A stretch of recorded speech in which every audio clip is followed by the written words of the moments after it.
आजा आजा आजा, एक बार कैमरे सामने भी आजा। सोच हल्दी घाटी युद्ध में तेर जी से होता से है। बैठियो, आवाज सही आ रही है कि पूरी सही आ रही है? हर में फिर हिम्मत की तीग है, देखांगे।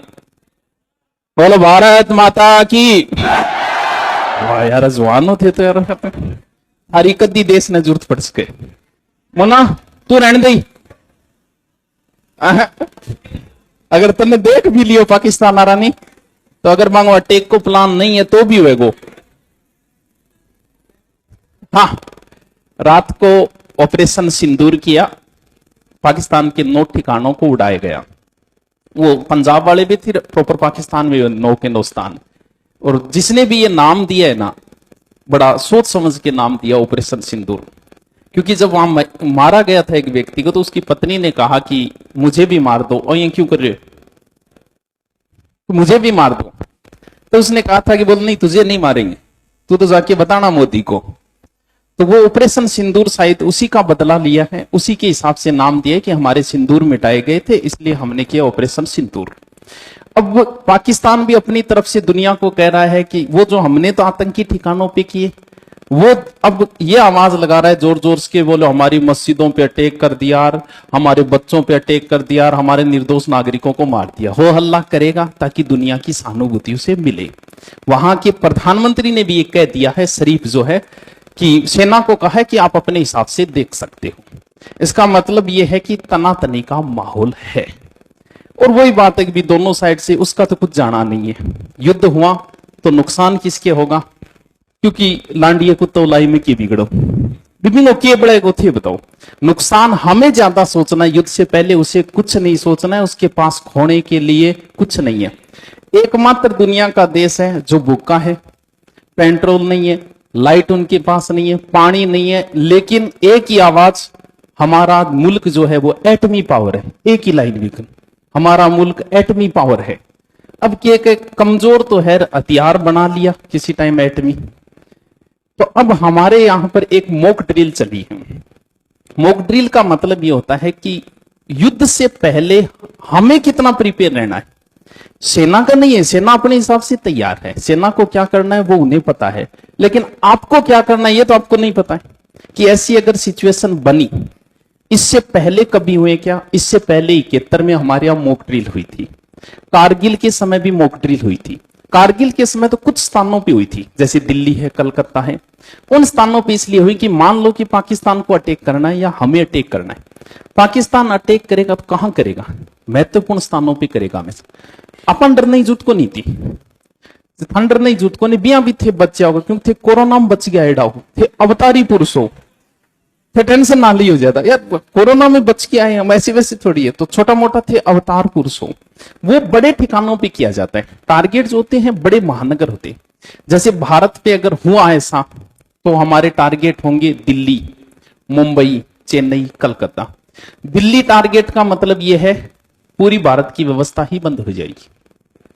हम अगर करेंगे तो लाहौर, कराची, ऐसे माहौल बना रहे हैं, करेंगे नहीं करें आगे की बात है। मान लो कि ऐसा हुआ तो भी होगा, तो वही बात है।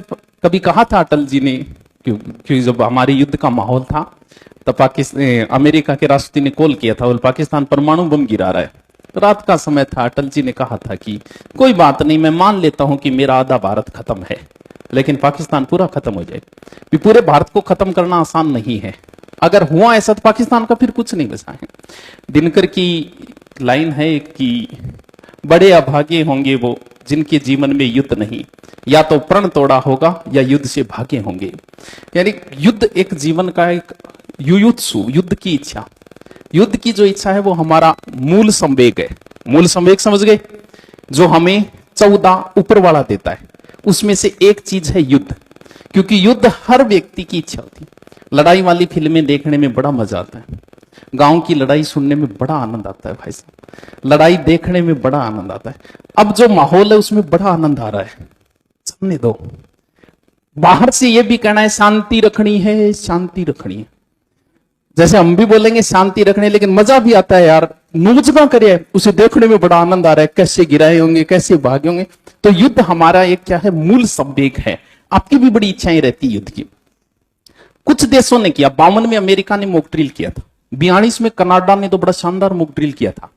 कनाडा ने तो ऐसा माहौल बनाया कि वहां पर शहर के अंदर कि दुश्मन देशों की और वो पहना के ड्रेस और पूरा की बोले अंदर पूरा का पूरा अधिकार हो चुका है, लड़ाई होगी, पूरा माहौल बनाया था उसने मॉक ड्रिल का।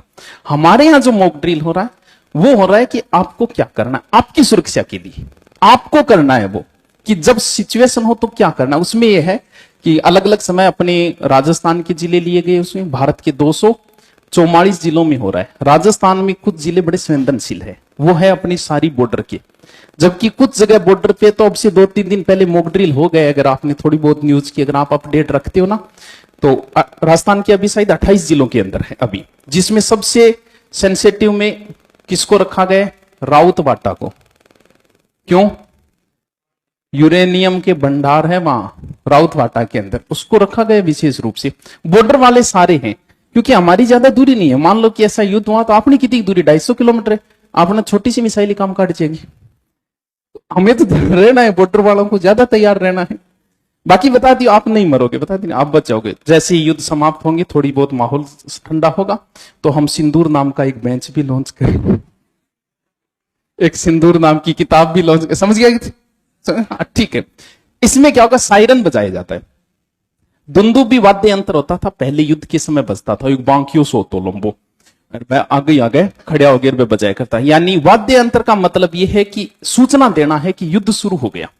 तो हमारे यहां कैसी सूचना दी जाएगी भी, सायरन के द्वारा। हेलो थोड़ी मारेगा चट के ऊपर, सायरन के द्वारा। सायरन बजने का मतलब, अब सायरन यहां कोई सेना का सायरन तो है नहीं भाई। जैसे तारानगर में मान लो बजाओ, लगभग 8 बजे का समय रखा गया, 8 से 2 मिनट पहले बजेगा, इसे अलग अलग जगह समय रखा गया। तो मान लो कि यहां बजा तो भी सेना वाला तो यहां है नहीं, तो सायरन का मतलब एम्बुलेंस का भी हो सकता है, वो पुलिस का सायरन भी हो सकता है, मस्जिद से भी बज सकता है, मंदिर से भी बज सकता है, कहीं से भी बज सकता है वो। जब वो सायरन बजे तो इसका मतलब युद्ध छिड़ चुका है। यानी अब मान लो कि आपको रात का अटैक हुआ, पाकिस्तान पे अटैक हुआ, तो वो भी तो कर सको, और उस समय सायरन बजे तो थे। अगर आपको नहीं बताया गया तो आप सोचो सायरन क्या बचे, लाइट लूट जगा के ऊपर आगे देखने लग जाओगा, तो मरने का लक्षण है सीधा, हमें तो बचना है उस समय। तो सायरन का मतलब आगे कभी भी ऐसी सिचुएशन हो सकती है, 10 दिन 15 दिन महीने की, ऐसा बड़ा वार छिड़ जाए, हो सकती है। उसके लिए प्रिपेयर किया कि ये जो सायरन है इसका मतलब ये है कि युद्ध छिड़ चुका है। तो सायरन बजते ही सबसे पहले क्या करना है, पहले तो घबराना नहीं। हाँ, सब सायरन बजने का मतलब ये कि युद्ध छिड़ गया। अब युद्ध के समय आप क्या करोगे भाई, भूकंप के समय तो बाहर भागोगे कभी जल्दी से जल्दी। अब ये तो युद्ध है, युद्ध में हथियार फेंके जाते हैं। जो परमाणु बम गिरा था ना जापान के ऊपर, हिरोशिमा नागासाकी, वो तो बच्चे हैं, आज के परमाणु बमों के आगे बच्चे हैं वो। आज अकेला अमेरिका इस दुनिया को 50 बार खत्म कर सकता है, 50 बार, इतने घातक हथियार हैं। और परमाणु बम जब डाला जाता है ना, उस क्षेत्र का टेम्परेचर 5000 डिग्री सेंटीग्रेड हो जाता है। परमाणु बम कोई डोक को नहीं है, पूरा बड़े हवाई जहाज के अंदर पूरा ट्रक जितना बड़ा हो वो, और उसे लाके ऊपर से छोड़ा जाता है, जहां गिरेगा उस क्षेत्र का टेम्परेचर बढ़ता है। यानी हम लोग मरेंगे नहीं, हमारा भाप बने जाएगी। 5000 डिग्री सेंटीग्रेड, दीवारें भी नहीं बचती है, दीवारें कुछ नहीं, भाप बन जाएगा। यानी सबसे मजबूत धातु स्टील भी पिघल जाता है, इतना टेम्परेचर होता है उसका। तो वो गिरा तो कोई बात ही नहीं, कहानी खत्म, भाप बन जाएंगे हमारे, कोई बात नहीं। उससे वो तो बच्चे थे आज के परमाणु बमों के आगे, कुछ थे ही नहीं वो, पता थी। आज के तो बहुत घातक हथियार बने हुए हैं आज के तो। अब सायरन बजने का मतलब आपको अलर्ट किया गया है। अलर्ट के समय सबसे पहले तो लाइटें बुझानी है।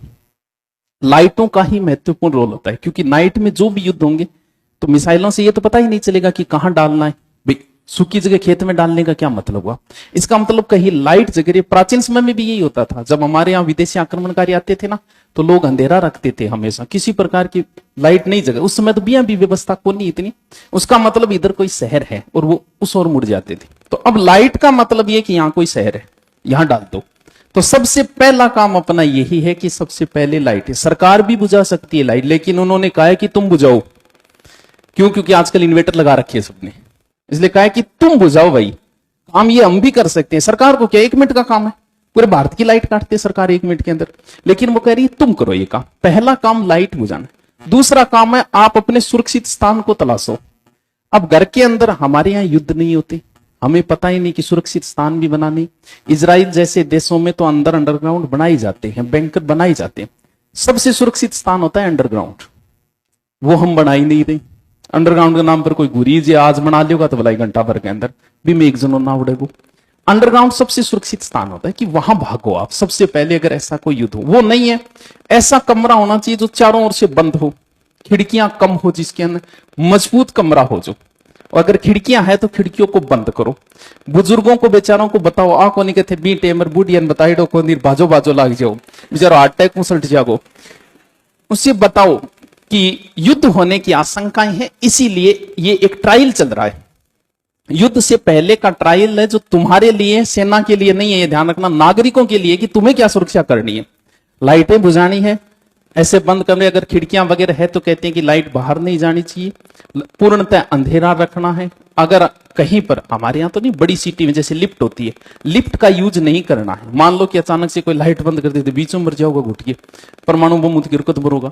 तो लिफ्ट का यूज नहीं करना है, सीढ़ियों का ज्यादा यूज करना है कि जहां कहीं भी हो सुरक्षित स्थान। बच्चों को भी विशेष बताओ, उनके जो भी बच्चों का सामान रखना चाहिए कि बांसा बिस्कुट वगैरह, उनका बैग अलग से होना चाहिए। चलो बच्चा तो थारक को नहीं, परिवार वालों के लिए, ठीक है। बुजुर्गों के विचारों को बताना है कि स्पेशल एक जगह, वो लगभग 10 मिनट तक ऐसा रखा जाएगा। सायरन 2 मिनट बजेगा, फिर बंद हो जाएगा, फिर दोबारा सायरन बजेगा। लंबा सायरन जो होगा वो इसलिए है कि अब मॉक ड्रिल समाप्त हुई, लगभग 10 मिनट तक ऐसा रखा जाएगा।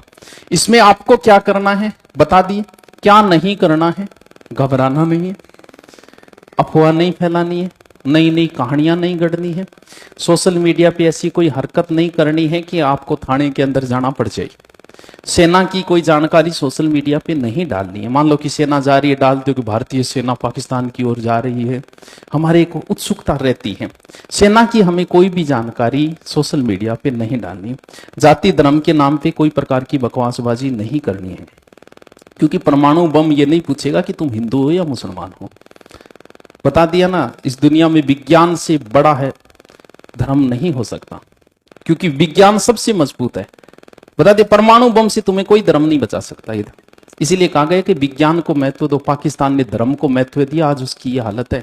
हम लोगों ने धर्म के साथ विज्ञान का भी महत्व दिया, इसीलिए आज जहां हम खड़े हैं ना, वहां पाकिस्तान नहीं है, हालत खराब है उसकी।